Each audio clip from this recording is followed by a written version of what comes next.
बहुत दिनों की बात है। किसी शहर में रमन, घीसा और राका 3 चोर रहते थे। तीनों को थोड़ा थोड़ा विद्या का ज्ञान था। तीनों चोरों को विद्या का ज्ञान प्राप्त होने के कारण बहुत घमंड था। विद्या द्वारा तीनों चोर शहर में बड़े बड़े लोहे की तिजोरियों को तोड़ देते थे और बैंकों को लूट लिया करते थे। इस तरह तीनों चोरों ने शहर के लोगों की नाक में दम कर रखा था।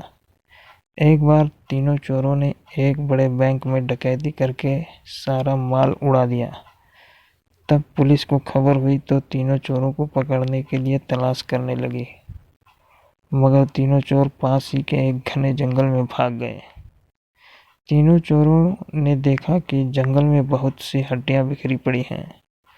रमन ने अनुमान लगाकर कहा, यह तो किसी शेर की हड्डियां हैं। मैं चाहूं तो सभी हड्डियों को अपनी विद्या के ज्ञान द्वारा जोड़ सकता हूं। घीसा को भी विद्या का घमंड था, सो वह बोला, अगर ये शेर की हड्डियां हैं तो मैं इनको अपनी विद्या द्वारा शेर की खाल तैयार कर उसमें डाल सकता हूँ।